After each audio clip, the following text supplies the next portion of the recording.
وہ انسان جن کی شب قدر کے اندر، لیلۃ القدر کے اندر بھی بخشش نہیں ہوتی، حالانکہ پورا رمضان اللہ کی بخشش کا، اللہ کی مغفرت کا دریا بہتا ہے۔ حدیث پاک کے اندر آتا ہے، غالباً حضرت ابن عباس رضی اللہ عنہ کی حدیث ہے کہ نبی علیہ الصلوۃ والسلام کو فرماتے ہوئے انہوں نے سنا، ایک لمبی حدیث ہے جس کے اندر یہ باتیں ہیں کہ روزانہ افطار کے وقت اللہ پاک ایسے 10 لاکھ انسانوں کو جہنم سے آزاد فرماتے ہیں کہ جن پر اپنے گناہوں کی بدولت جہنم واجب ہو چکی ہوتی ہے، اور پھر آخری رات اتنے لوگوں کو آزاد کرتے ہیں کہ جتنے پورے رمضان میں آزاد ہوئے تھے۔ اور لیلۃ القدر کے اندر جبرائیل امین کے ساتھ فرشتے نازل ہوتے ہیں اور ہر کھڑے ہوئے بیٹھے ہوئے انسان کی دعا پر لبیک کہتے ہیں، آمین کہتے ہیں۔ واپسی پر جب ان کو حکم ہوتا ہے اور چلیں، فرشتے پوچھتے ہیں کیا سارے امت کے لوگوں کی بخشش کر دی گئی یا ان کی حاجتوں کا فیصلہ پورے کرنے کا فیصلہ کر دیا گیا؟ تو جبرائیل امین جواب دیتے ہیں کہ 4 شخصوں کے علاوہ اللہ نے سب کو معاف فرما دیا۔ 4 انسانوں کے علاوہ اللہ نے سب کی مغفرت کا فیصلہ فرما دیا۔ 4 انسان کون سے ہیں؟ ذرا توجہ سے سنیں، ایسا نہ ہو کہ ہم میں سے کوئی شخص ان 4 میں سے ہو۔ نمبر 1، شراب کا عادی۔ آج کل ہر گناہ کو بطور فخر کے پیش کیا جاتا ہے۔ یاد رکھیے، چاہے گناہ کو گناہ سمجھیں تب بھی گناہ ہے، اگر فخر کے طور پر اس گناہ کو کریں، یعنی کہ لوگوں میں زیادہ مشہور ہونے کے لیے کہ لوگ اس گناہ کو بڑا کرتے ہیں، بڑے کوشش کرتے ہیں تو ہم بھی انہی لوگوں میں شمار ہو جائیں، تو اللہ پاک ایسے شخص پہ اور زیادہ ناراض ہوتے ہیں۔ تو کہتے ہیں کہ ایسا شخص جو شراب کا عادی ہو، انما الخمر والمیسر والانصاب رجس من عمل الشیطان،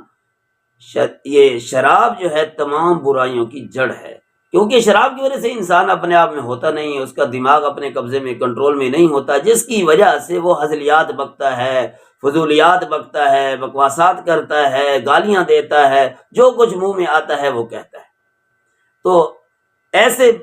عادی شرابی کو اللہ پاک اس رات بھی معاف نہیں فرماتے۔ نمبر 2، والدین کا نافرمان۔ یہاں پر یہ تھوڑی سی ایک نقطے کی بات سمجھ لیں کہ نافرمانی وہ ہوتی ہے کہ جب انسان ارادے کے ساتھ والدین کی توہین کرے، یا کم از کم یہ ہے کہ اس کے پاس وقت بھی ہے، پیسہ بھی ہے، سارا کچھ ہونے کے باوجود بھی والدین کی خدمت نہ کرے اور جان بوجھ کر پہلے تہی کرتا رہے، تو یہ بھی اس کے قریب پہنچ جاتا ہے۔ کچھ لوگ منہ سے کچھ نہیں بولتے لیکن کام بھی نہیں کرتے، یہ قریب ہو جاتے ہیں۔ تو ایسے انسان جو اپنے والد کی بے حرمتی کرے، بے عزتی کرے، ماں کی بے احترامی کرے، خواہ مخواہ کے بلا وجہ اپنی بیوی کو والدین کی ضرورتوں پر، والدین کی باتوں پہ ترجیح دے، تو یہ شخص والدین کے نافرمانی میں شمار ہوتا ہے۔ حالانکہ حکم تو ہے،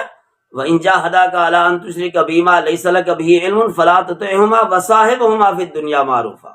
یعنی اگرچہ والدین تمہارے مشرک بھی ہیں، شرک بھی کرتے ہیں اور تمہیں مجبور بھی کرتے ہیں، تو بہرحال ان کی شرک والی بات نہ مانے، لیکن دنیا کے اندر وصاحبہما فی الدنیا معروفا، ان کا ادب بھی کرنا ہے، احترام بھی کرنا ہے۔ تب بھی بے احترامی کی اجازت نہیں ہے، چاہے جائے کہ بیٹا بھی مسلمان ہو، والدین بھی مسلمان ہو، پھر وہ ان کی نافرمانی کرے،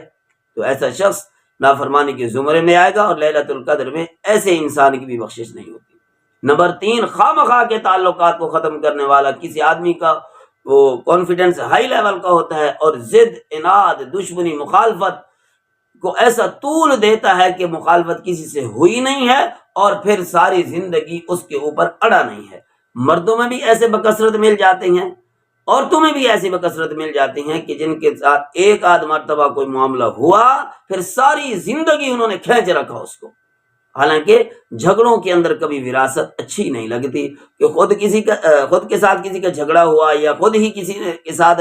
تو میں ہوئی تو اولاد کو بھی اس میں انوالو کر دیا، جس طرح عام طور پر بھائی آپس میں لڑتے ہیں تو ان کی اولادیں بھی اس میں شامل ہو جاتی ہیں۔ ایسا نہیں ہونا چاہیے، نہ ہی اولادوں کو خواہ مخواہ کا کسی سے دشمنی منہ لینی چاہیے۔ قطع تعلقی چاہے بہن کے ساتھ ہو، بھائی کے ساتھ ہو، بہنوں کے ساتھ ہو، بھتیجوں کے ساتھ ہو، بھانجوں کے ساتھ ہو، بھتیجوں کے ساتھ ہو، رشتہ دار کسی کے ساتھ بھی ہو، کوشش کرنی چاہیے کہ گناہ کا لیول اور نا اتفاقی کا لیول، ناراضگی اور جھگڑوں کا لیول کم سے کم ہونا چاہیے، اور پھر اسی پوائنٹ پہ مخالفت ہونی چاہیے، یہ نہیں کہ ہر پوائنٹ پہ پھر مخالفت ہو، ایسا نہیں ہے۔ اور چوتھا ایسا شخص ہے